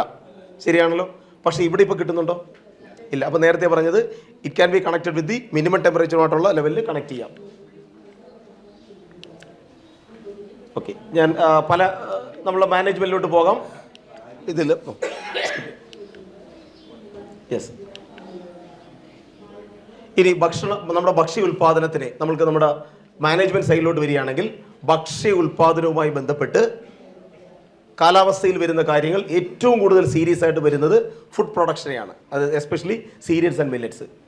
അതിൽ സീരിയൽസിനെയാണ് ഏറ്റവും കൂടുതൽ ബാധിക്കുന്നത് എന്നുള്ള അറിഞ്ഞിരിക്കുക. എന്ന് പറഞ്ഞാൽ അരി, ഗോതമ്പ് ഉൾപ്പെടെയുള്ള നമ്മുടെ ഭക്ഷണ സ്റ്റോക്കിനെ ആര് ബാധിക്കും? ഈ കാലാവസ്ഥാ വ്യതിയാനം കഴിഞ്ഞ വർഷങ്ങളായിട്ട് ബാധിച്ചുകൊണ്ടിരിക്കുന്നതിൻ്റെ റിപ്പോർട്ടുകളാണ്. അതായത് ഫുഡ് പ്രൊഡക്ഷൻ നമ്മൾ എക്സ്പെക്റ്റ് ചെയ്തതിൽ നിന്ന് താഴോട്ടാണ് പോയിക്കൊണ്ടിരിക്കുന്നത്. ഇതിനാണ് ഒരു മരുന്നോ അല്ലെങ്കിൽ ചിന്ത എന്നുള്ള നിലയിൽ ക്ലൈമറ്റ് സ്മാർട്ട് അഗ്രികൾച്ചർ എന്നൊരു ടെർമിനോളജി കയറി വരുന്നുണ്ട്. ആ ക്ലൈമറ്റുമായി എത്രത്തോളം താതാത്മ്യം പ്രാപിച്ച് നിന്നുകൊണ്ട് നിങ്ങൾക്ക് കൃഷി രീതികളെ, കൃഷിയുടെ ടൈമിനെ, വെറൈറ്റികളെയൊക്കെ നമുക്ക് ചിട്ടപ്പെടുത്തിയെടുക്കാം എന്നുള്ളതാണ്. ഇതിൻ്റെ പല ആസ്പെക്റ്റുകളിലോട്ട് നമുക്ക് പോകാം. ഒന്ന്, നമുക്ക് അതിനോട് അഡാപ്റ്റ് ചെയ്തുകൊണ്ട് മാറി നിൽക്കാൻ പറ്റുന്ന ആൾക്കാരുണ്ടോ? അതേപോലെ തന്നെ ഗ്രീൻ ഹൗസ് ഗ്യാസുകളുടെ എമിഷൻ എത്രത്തോളം കുറയ്ക്കാം എന്നുള്ള ഒരു ചിന്ത അതിനകത്ത് വരുന്നുണ്ട്. അതേപോലെ തന്നെ ഇതെല്ലാം ചെയ്തുകൊണ്ട് നാഷണൽ ഫുഡ് സെക്യൂരിറ്റി ഉറപ്പാക്കാൻ സാധിക്കുമോ? അത് നിർവചനമാണ്, അതൊന്നും നമുക്ക് തൽക്കാലം പോകണ്ട. ഒരു കൃഷിയുമായി ബന്ധപ്പെട്ട് പോലെ തന്നെ ആനിമൽസുമായി ബന്ധപ്പെട്ടുള്ള കാര്യങ്ങളിൽ, ലൈഫ് സ്റ്റോക്കുമായി ബന്ധപ്പെട്ടുള്ള കാര്യങ്ങൾ, മണ്ണ് ജല സംരക്ഷണവുമായി ബന്ധപ്പെട്ടുള്ള ഓരോ ഇടപെടലുകൾ അവന് ആവശ്യമുണ്ട്. അപ്പോൾ ഓരോ പറമ്പുകളും നമ്മൾ നോക്കുകയാണെന്നുണ്ടെങ്കിൽ സോയിൽ ആൻഡ് വാട്ടർ കൺസർവേഷൻ ആവശ്യമുണ്ടോ? മണ്ണ് സംരക്ഷണത്തിൻ്റെ ആവശ്യമുണ്ടോ? ഉണ്ടോ? ഇൻ്റർനാഷണൽ ലെവലിൽ ചിന്തിച്ചുകൊണ്ട് ആക്ട് ചെയ്യേണ്ടത് എവിടെയാണെന്നറിയാമോ? നിങ്ങളുടെ സ്വന്തം പുരയിടങ്ങളിലാണ് കൃഷിയുടെ കാർഷിക മേഖലയുടെ ഇടപെടലിൽ വരേണ്ടത്. അപ്പോൾ മണ്ണൊലിപ്പുണ്ട് എന്ന് പറഞ്ഞ് നമ്മൾ ഭിത്തിയിൽ എഴുതി ഒട്ടിച്ചിട്ട് കാര്യമില്ല. ഉണ്ടോ? ഉണ്ടോ? ഇല്ല. അപ്പോൾ നമ്മുടെ പറമ്പുകളിൽ, നമ്മുടെ ചെങ്കുത്തായ സ്ഥലങ്ങളിൽ നമ്മൾക്ക് കൃത്യമായ മണ്ണൊലിപ്പ് ഉണ്ടാകാതിരിക്കാനുള്ള ശ്രമങ്ങൾ നമ്മൾ എടുക്കണം. ആണോ? ഈ മണ്ണൊലിപ്പ് കുറയ്ക്കാൻ എന്താ ശ്രമം എടുക്കാൻ പറ്റും? ഒന്നവിടെ ഈ പറഞ്ഞ കയ്യാലകളാണെങ്കിലും സ്ലോപ്പ് സ്റ്റെബിലൈസേഷൻ ആണെങ്കിലും പൊട്ടിപ്പോകുന്ന കയ്യാലകളാണെങ്കിൽ അവിടെ ആരെ വെച്ച് വളർത്തണം? ഏതെങ്കിലും രാമച്ചം ഉൾപ്പെടെയുള്ള നല്ലതുപോലെ വേരുകൾ വളരുന്ന ചെടികളെ വെച്ചുകൊണ്ട് നമ്മുടെ അവിടെ വളർത്തണം. എന്തിനാണ്? ആ സ്ലോപ്പ് സ്റ്റെബിലൈസ് ചെയ്ത് വേണം. അപ്പം ഓടുന്ന വെള്ളത്തിന് എന്താ ചെയ്യണം? ആദ്യം ഒന്ന് നിർത്തണം. നിർത്തുന്ന വെള്ളത്തിന് എന്ത് വേണം? ഇരുത്തണം. ഇരുത്തി കഴിഞ്ഞിട്ട് കിടത്തണം. ശരിയാണോ? ഇത് നിങ്ങളുടെ മനസ്സിൽ വെച്ചുകൊണ്ട് വേണം സോയിൽ ആൻഡ് വാട്ടർ കൺസർവേഷൻ നിങ്ങളുടെ വീടുകളിൽ, പറമ്പുകളിലൊക്കെ ഡിസൈൻ ചെയ്യാനായിട്ട് വരേണ്ടത്. അതേപോലെ തന്നെ കാർഷിക വനവൽക്കരണം. പണ്ട് കാട് ഒരു സ്ഥലത്ത്, വീട് വേറെ സ്ഥലത്ത്, കൃഷിഭൂമി ഒരിടത്ത്. ശരിയാണോ? അപ്പോൾ വീടുകളിൽ തന്നെ എന്തും വേണം? മരങ്ങൾ ഉൾപ്പെടെയുള്ള കാർഷിക സമ്പ്രദായങ്ങൾ വേണം. അത് വേണോ വേണ്ടയോ? വൻമരങ്ങൾ കൃഷിയിടങ്ങളിൽ വേണോ വേണ്ടയോ? അപ്പോൾ അവിടെ ഒരു വലിയൊരു ചോദ്യമുണ്ട്. നിങ്ങൾ ഇടുന്ന വളം, രാസവളം ഇട്ട് കൊടുക്കുന്നു. ഇപ്പോൾ നെല്ലാണ് വളർത്തുന്നത്, വാഴയാണ്, പച്ചക്കറിയാണ്. ഇത് എത്ര സെൻറ്റിമീറ്റർ വരെ ഇതിന് താഴോട്ട് വേര് പോകും? നമ്മുടെ ഒരു ചെറിയൊരു ചെടി എടുത്തു കഴിഞ്ഞാൽ, വേണ്ട വാഴ എടുക്കാം, എത്ര വരെ പോകും? ഒരു 30 സെൻറ്റിമീറ്റർ വരെ പോകും. നമ്മൾ രാസവളം ഇടുന്നു. 30 കഴിഞ്ഞാൽ ഈ രാസവളത്തിന് എന്ത് പറ്റും? ഭൂമിയിലേക്ക് താഴോട്ട് പോകും. ശരിയാണോ? കുടിവെള്ള സ്രോതസ്സുകളിലേക്ക് നൈട്രസ് ഓക്സൈഡ് പോയിസണിംഗ് എന്ന് പറയുന്ന സാധനമുണ്ട്. ബ്ലൂ ബേബി സിൻഡ്രോം എന്ന് പറയും. ജനിക്കുന്ന കുട്ടികൾ, കൃഷ്ണനെ എല്ലാവർക്കും ഇഷ്ടമാണ്, കൃഷ്ണൻ്റെ നിറവും ഇഷ്ടമാണ്. പക്ഷേ കുട്ടികൾ നീലക്കാർവർണ്ണനായി ജനിച്ചവളെ കുഴപ്പമെന്ന് അറിയാമോ? മരിച്ചാണ് ജനിക്കുന്നത്. മനസ്സിലായോ? ബ്ലൂ ബേബി എന്ന് പറയും. അവന് ശ്വാസം കിട്ടാത്തതുകൊണ്ടാണ് അവൻ ബ്ലൂ ബേബി ആയത്. അപ്പം നൈട്രസ് ഓക്സൈഡ് മണ്ണിൽ, ഈ നൈട്രസ് ഓക്സൈഡ് പോയിസൺ ആണ് വരുന്നത്. അത് ഒഴിവാക്കണമെങ്കിൽ അപ്പോൾ ഇട്ടുപോയ വളത്തിനെ തിരിച്ചു പിടിക്കാൻ വല്ല മാർഗമുണ്ടോ? ഒരു സ്ട്രോ വെച്ച് വലിച്ചെടുത്ത സംഭവം തീരുന്നില്ലേ? ശരിയാണോ? ഒരു വലിയൊരു സ്ട്രോ, ആ സ്ട്രോയുടെ ഫംഗ്ഷൻ ചെയ്യുന്നതാണ് വൻമരങ്ങൾ. നിങ്ങളുടെ കൃഷിഭൂമിയിൽ നിൽക്കുന്ന, നിങ്ങൾ ഇട്ട് ആ ചെടിക്ക് ലഭ്യമല്ലാതെ ഭൂഗർഭ ജലത്തിലേക്ക്, കുടിവെള്ളത്തിലേക്ക് താന്നുപോയിക്കൊണ്ടിരിക്കുന്ന വളത്തെ മുകളിലോട്ട് വലിച്ചെടുക്കാൻ ഒരാൾക്ക് മാത്രമേ സഹായിക്കാൻ പറ്റൂ. ആരാ? വൻവൃക്ഷങ്ങൾ. ആ വൻവൃക്ഷങ്ങളുടെ വേരുകളിൽ വരുന്ന വളം തീർച്ചയായിട്ടും ചെടികളിലേക്ക് വരുന്നു. അതിൻ്റെ ഇലകളായി വീണ്ടും ലിറ്റർ ഫോളായിട്ട് മണ്ണിനെ സംരക്ഷിക്കും. ശരിയാണോ? അപ്പോൾ കാർഷിക വനവൽക്കരണം പ്രായോഗിക തലത്തിൽ കർഷകൻ ഏറ്റെടുക്കേണ്ട ഒരു മറുമരുന്നാണ്. അതേപോലെ തന്നെ ഇൻ്റഗ്രേറ്റഡ് ഫുഡ് എനർജി സിസ്റ്റം. ഞാൻ ആ ഒരു അടുപ്പിൻ്റെ കാര്യം പറഞ്ഞില്ലേ? അടുപ്പിൻ്റെ കാര്യം ഇവിടെ പറയേണ്ട ആവശ്യമുണ്ടോ? തീർച്ചയായിട്ടും വേണം. ആഹാരം പാചകം ചെയ്യുന്ന ഉൾപ്പെടെയുള്ള, അപ്പോൾ ഫുഡ് ഉണ്ടാക്കുന്നത് മുതൽ തീൻമേശയിൽ എത്തുന്നത് വരെയുള്ള ഘടകങ്ങളിൽ നമ്മൾ അതിൻ്റെ ഒരു ഫുഡ് എനർജി സിസ്റ്റവും കൂടെ നല്ലതുപോലെ ഇടപെടേണ്ടതുണ്ട്. അപ്പോൾ ക്രോപ്പ് മാനേജ്മെൻറ്റിൽ ഇടപെടേണ്ട ഒരു വിഷയം, നിങ്ങൾ പയർവർഗ്ഗ വിളകൾ ഭൂമിയിൽ കൃഷി ചെയ്യണം. ഉണ്ടോ ഇല്ലയോ? ഉണ്ട്. പയർവർഗ്ഗത്തെക്കുറിച്ച് ഒന്നുകൊണ്ട് എക്സ്പ്ലെയിൻ ചെയ്യാം. കാരണം നൈട്രജൻ വളങ്ങളാണ് നേരത്തെ ഈ പറഞ്ഞ വില്ലനായിട്ട് ഗ്ലോബൽ വാർമിങ്ങുമായിട്ട് ബന്ധപ്പെട്ട് നിൽക്കുന്നത്. അങ്ങനെയാണെങ്കിൽ റൈസോബിയം കൾച്ചർ ഉൾപ്പെടെ ചേർത്തുകൊണ്ട്, അവിടെ വളരെ ഇമ്പോർട്ടൻ്റ് ആണ്. വെറുതെ പയർ ചെയ്തിട്ട് ഒരു കാര്യവുമില്ല. റൈസോബിയം എന്ന് പറയുന്ന ഒരു ബാക്ടീരിയയെ അത് വാങ്ങി പയറുമായി മിക്സ് ചെയ്ത് മണ്ണിൽ ഇട്ടാൽ മാത്രമേ അന്തരീക്ഷ നൈട്രജനെ എവിടത്തോളം നമ്മുടെ മണ്ണിലെത്തുകയുള്ളൂ. ആ പയർ ചെടി ഉപയോഗിച്ചിട്ട് ഇപ്പോൾ ഫലപുഷ്ടി ഉയർത്തുന്നതോടൊപ്പം തന്നെ നിങ്ങൾ അഡ്രസ്സ് ചെയ്യുന്നത് ഗ്ലോബൽ വാർമിങ്ങിനെയാണ്. അപ്പോൾ അതുകൊണ്ട് തരിശായി കിടക്കുന്ന സ്ഥലങ്ങളിലോ ഓഫ് സീസണിലോ ഒക്കെ നമുക്ക് എന്ത് ചെയ്യാം? ഈ പറഞ്ഞ പയർ കൃഷികൾ ഉൾപ്പെടെയുള്ള കാര്യങ്ങൾ ഉൾപ്പെടുത്താം. ഇനി ലൈഫ് സ്റ്റോക്ക് മാനേജ്മെൻറ്റ് വളരെ ഇമ്പോർട്ടൻ്റ് ആണ്. അപ്പം നമ്മുടെ മൃഗസമ്പത്തുമായി ബന്ധപ്പെട്ട് നോക്കുമ്പോൾ അവർക്ക് ആവശ്യമായ ഭക്ഷണം ഉണ്ടാക്കേണ്ട ഒരു ജോലിയും കൂടെ ഉണ്ട്. ശരിയാണോ? അപ്പോൾ അവർക്ക് പുല്ലും മറ്റു കാര്യങ്ങളൊക്കെ വെക്കുമ്പോൾ ലെഗ്യൂമിനസ് ക്രോപ്പും കൂടെ അതിനകത്ത് ഇൻക്ലൂഡ് ചെയ്ത് കൊടുക്കാൻ ആവശ്യമായ കാര്യം ചെയ്യണം. വേണ്ട, അസോള എന്ന് പറഞ്ഞൊരു സാധനം ഉണ്ടല്ലോ, അത് ഇതിനകത്ത് ഉൾപ്പെടുത്തണോ വേണ്ടയോ? അസോള ഉൾപ്പെടുത്താമെന്നല്ല, ഉൾപ്പെടുത്തിയേ പറ്റൂ. കാര്യം എന്താ? അനാവശ്യമായ ഇൻഡസ്ട്രിയൽ ഡിപ്പെൻഡൻസി ഒഴിവാക്കണം. വേണ്ടേ? ആ ഡിപ്പെൻഡൻസി ഒഴിവാക്കണമെങ്കിൽ നമ്മൾക്ക് ഈ പറഞ്ഞ കാര്യങ്ങൾ കൊണ്ടുവരണം. സോയിൽ ആൻഡ് വാട്ടർ കൺസർവേഷൻ നേരത്തെ നമ്മൾ സംസാരിച്ചു. അഗ്രോ ഫോറസ്ട്രി നമ്മൾ സംസാരിച്ചു. ബയോഗ്യാസ് എന്നുള്ള സാധനം വല്ലതും ഉണ്ടോ? ഇപ്പോൾ ഉണ്ട്. ചെയ്യൂ എന്നുണ്ടോ ഇല്ലയോ? ചെയ്യണം. കാരണം ഞാൻ എൻ്റെ ഫാമിൽ ഞാൻ ഈ സാധനമൊക്കെ നടപ്പിലാക്കുന്നുണ്ട്. ഞാനിപ്പോൾ കൊട്ടാരക്കര ഫാമിലാണ് ചെയ്തത്. അവിടെ ഒരു നേരെ സൂചിപ്പിച്ച പോലെ ഫാമിംഗ് സിസ്റ്റം റിസർച്ചാണ് ഞാൻ ചെയ്യുന്നത്. അപ്പം ബയോഗ്യാസിൻ്റെ ഏറ്റവും വലിയ പ്രസക്തി, നിങ്ങൾ ചാണകം എന്നുള്ള സാധനം മണ്ണിൽ കൊണ്ടിടുന്നതിനേക്കാൾ കൂടുതൽ ന്യൂട്രീഷ്യസ് ആണ്. ഇത് ഡീകമ്പോസ് ചെയ്ത് ഫെർമെൻറ്റഡ് ആക്കി ചെടിക്ക് വലിച്ചെടുക്കാൻ പറ്റുന്ന കൂടുതൽ എഫിഷ്യൻ്റ് ആയിട്ട് ഉള്ള ഒരു വളം എന്നുള്ള നിലയിൽ കൊണ്ടുവരുന്നു. ഇനി പല ടെർമിനോളജി ഉണ്ട്. നമ്മുടെ സമയം ഷോർട്ടായില്ലേ sir? Okay okay okay okay ഞാൻ അത് മനസ്സിലാക്കണം. Okay, that's okay. അതിന് മുമ്പ് നമ്മൾ നിർത്താം. യെസ്, ന്യൂട്രിയൻ മാനേജ്മെൻറ്റ് എനിക്ക് തോന്നുന്നത് കാർഷിക മേഖലയിൽ വളരെ അഡ്രസ്സ് ചെയ്യേണ്ട ഒരു വിഷയം വളത്തിനെ പരിപാലിക്കുന്നതാണ്. ഇന്ന് കൃഷിക്കാർ വളമിടുന്നത് അറിഞ്ഞുകൊണ്ടാണോ അറിയാതെയാണോ, അതൊരു ചോദ്യം. രണ്ട്, അവിടെ വേറെ ഒരു ചോദ്യം അടി നടക്കുന്നുണ്ട്, ജൈവ കൃഷി വേണോ രാസകൃഷി വേണോ, അല്ലേ? ശരിയാണോ?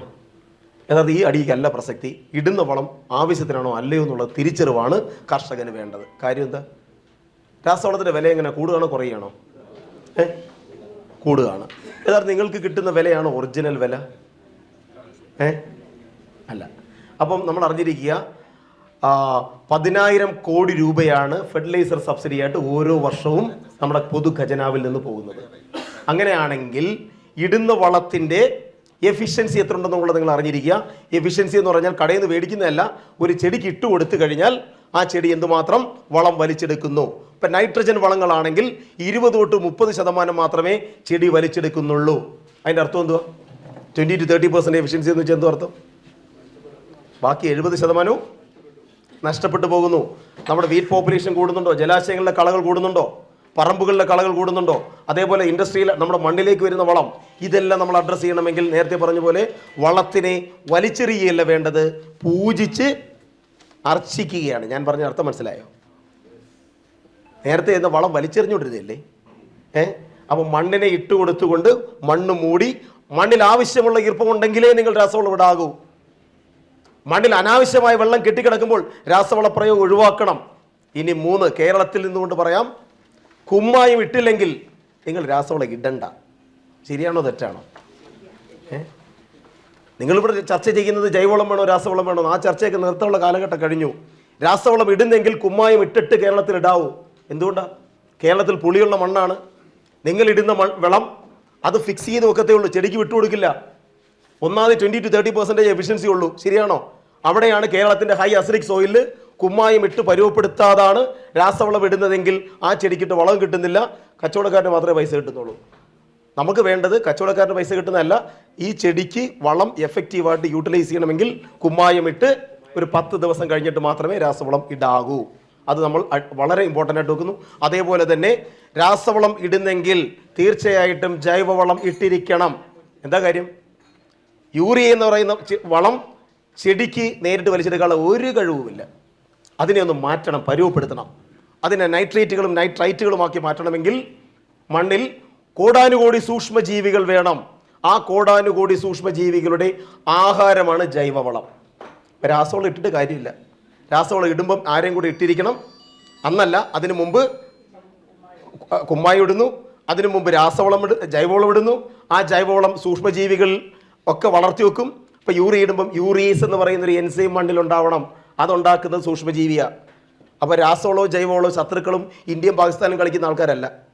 ഇവരെല്ലാം സമന്വയിച്ച് സന്തോഷമായി ജീവിക്കുന്ന മണ്ണിൽ എന്ത് നടക്കത്തോട് നല്ലൊരു കാർഷിക ഉൽപ്പാദനം നടക്കുകയുള്ളൂ.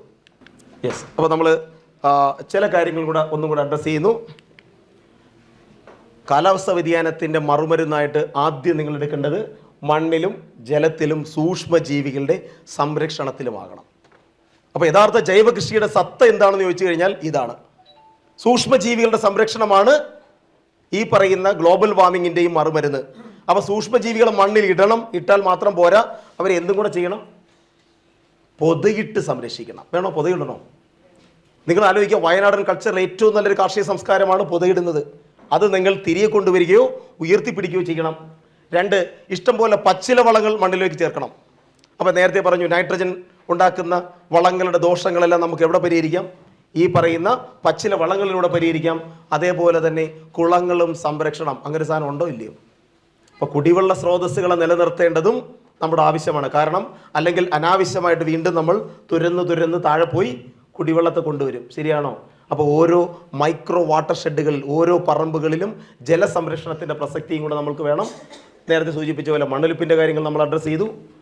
പുളി ക്രമീകരണം, ഇതാണ് ഇമ്പോർട്ടൻ്റ്.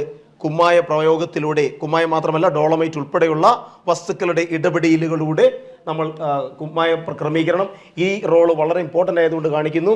നമ്മൾ അറിഞ്ഞിരിക്കുക pH എന്ന് പറയുന്ന ഒരു നാരോ റേഞ്ചിൽ നിന്നുകൊണ്ട് 4, 5, 5.5, 6 ഇതിൻ്റെ ഇടയിൽ നമ്മുടെ മണ്ണിലെ ചില മൂലകങ്ങൾ കിട്ടുകയോ കിട്ടാതിരിക്കുകയോ ചെയ്യും. ഫോർ എക്സാമ്പിൾ, നമ്മുടെ കേരളത്തിലെ ടോക്സിക് ലെവൽ വരുന്നൊരു മൂലകമാണ് അയൺ, ഇരുമ്പ്. അപ്പം നമ്മുടെ 4 തൊട്ട് 5.5 വരെ ഉള്ള pH-നകത്താണെങ്കിൽ ഏറ്റവും കൂടുതൽ ഇരുമ്പ് മണ്ണിൽ ഫ്രീ ആയിട്ട് വരും. അപ്പോൾ കുഴപ്പം എന്താ? നിങ്ങളിടുന്ന വളങ്ങളൊന്നും ആർക്ക് കിട്ടത്തില്ല? ചെടിക്ക് കിട്ടില്ല. അയൺ ഫിക്സേഷൻ എന്ന് പറയും, അയൺ അലൂമിനിയം ഫിക്സേഷൻ എന്ന് പറയും. അതേപോലെ തന്നെ നിങ്ങൾ ആലോചിച്ച് നോക്കൂ, ഒരു 5.5 തൊട്ട് 6-നകത്ത് കൊണ്ടുവരികയാണെങ്കിൽ നമ്മളിടുന്ന നൈട്രജൻ, ഫോസ്ഫറസ്, പൊട്ടാസ്യം ഉൾപ്പെടെയുള്ള വളങ്ങൾ ചെടികൾക്ക് ലഭ്യമായിട്ട് വരും. അതുകൊണ്ട് സോയിൽ മാനേജ്മെൻറ്റ്, ഫെർട്ടിലൈസർ മാനേജ്മെൻറ്റിൽ ഏറ്റവും പരമപ്രധാനമായിട്ട് ചിന്തിക്കേണ്ട ഒരു വിഷയമാണ്. അതേപോലെ തന്നെ ഗ്രീൻ ലീഫ് മാനുവറിങ്, പച്ചിലകൾ നമ്മൾക്ക് പരമാവധി ഉൾപ്പെടുത്തുക. ഇത് നമ്മുടെ ഫാമിൽ നിന്ന് നമ്മൾ ചെയ്തതാണ്, അതായത് ജൈവവളം ചെയ്യുന്നതുകൊണ്ട് ഉള്ള കാര്യമാണ്. ഇനി പൊതുകിടുക എന്ന് പറയുമ്പോഴത്തേക്ക് എത്രത്തോളം പൊതുകിടണം? ഫോർ എക്സാമ്പിൾ, വയനാടായതുകൊണ്ട് ഇഞ്ചി വെച്ചുകൊണ്ട് നമുക്ക് സംസാരിക്കാം. ഇഞ്ചി കൃഷി ഏറ്റവും കൂടുതൽ പുതയിട്ട് വളർത്തേണ്ട ചെടിയാണ്, ശരിയാണോ? ഏത് മാസമാണ് കൊണ്ടുവെക്കുന്നത്? ഏപ്രിൽ മെയ് ആണോ? കുംഭത്തിലാണോ? അതൊരു പ്രശ്നമാണ്. കാരണം അപ്പം മാർച്ച്, ഏപ്രിൽ, മെയ് ശരിയാണോ? ഫെബ്രുവരി വെച്ച് തുടങ്ങാം. ഫെബ്രുവരി മാർച്ചിൽ കേരളത്തിൽ ചൂട് കൂടുതലാണോ കുറവാണോ? നിങ്ങൾ ഓണമാണ് ടാർഗറ്റ് ചെയ്തതാണ് ഞാൻ ഈ ഫെബ്രുവരി പറയുന്നത്. ഇതിനനുസരിച്ച് നിങ്ങൾക്ക് മുന്നോട്ട് കൊണ്ടുപോയി വില താഴുമ്പോഴും പറിച്ചെടുക്കാം, ശരിയാണോ? ഓക്കെ, നന കൊടുക്കണം. അപ്പം നമുക്ക് ഈ പറയുന്ന അതാണ് കറക്റ്റ്, ഫെബ്രുവരിയുടെ നടക്കണം. പക്ഷേ നമ്മൾ ടാർഗറ്റ് ചെയ്ത് ഓണം വിപണിയാണ്. ഇനി ഇഞ്ചി കൃഷിയിൽ ഏറ്റവും കൂടുതൽ വേണ്ടത്, ആ തുറസായി കിടക്കുന്ന ഒരു സ്ഥലത്ത് ഇഞ്ചി നട്ടതിന് ശേഷം അവിടെ പരമാവധി പൊതുകിടണം. ആർക്ക് വേണ്ടി? അവിടെയാണ് നമ്മൾ ആലോചിക്കേണ്ടത്. മണ്ണിൽ കോടാനുകോടി ഉണ്ടല്ലോ. നമ്മൾ ജൈവ കൃഷിയല്ലേ ചെയ്യുന്നത്, ആണോ? ഇവരാരാ സംരക്ഷിക്കുന്നത്? ഇവർക്കൊരു മൈക്രോ ക്ലൈമറ്റ് ക്രിയേറ്റ് ചെയ്യണ്ടേ? ഒരു സന്തോഷകരമായ കാലാവസ്ഥ ക്രിയേറ്റ് ചെയ്യണ്ടേ? അതേപോലെ തന്നെ കളനിയന്ത്രണം അവിടെ അഡ്രസ്സ് ചെയ്യേണ്ട വിഷയമല്ലേ? ഈ കളനിയന്ത്രണത്തിന് 2, കേരളത്തിൽ ഇന്ന് വേനൽ മഴ ഉണ്ടോ ഇല്ലയോ? വേനൽ മഴ വന്ന് തറച്ച് നമ്മുടെ ന്യൂട്രിയൻസിനെ എല്ലാം തെറിച്ച് പുറത്തോട്ട് കൊണ്ടുപോയി നാടെല്ലാം തോടെല്ലാം കൊണ്ടുപോകത്തില്ലേ? അവരെ ഒഴിവാക്കണമെങ്കിൽ ഈ പറയുന്ന മൾച്ചിങ്ങിൻ്റെ ആവശ്യമുണ്ട്. ഇത് നമുക്ക് കണ്ടാൽ അറിയാൻ പറ്റുമല്ലോ. ഈ ചെടി ഇവിടെ കണ്ടുണ്ടോ? ഉണ്ടോ? ഇതെന്തെങ്കിലും ആവശ്യമുണ്ടോ? പാണലിൻ്റെ ആവശ്യമുണ്ടോ? ഇഞ്ചി കൃഷി ചെയ്യുകയാണെങ്കിൽ പാണലിൻ്റെ ഇലയ്ക്ക് ഒരുപാട് റോളുകളുണ്ട്. അങ്ങനെ നിങ്ങൾ എടുക്കുകയാണെങ്കിൽ ഇവിടെയാണ് ആ കണക്കൊന്ന് കാണിക്കാൻ വേണ്ടിയാണ്. 1 ഏക്കറിന് എത്രത്തോളം പച്ചില വളം ഒരു ഇഞ്ചി കൃഷിക്ക് മാത്രം വേണം.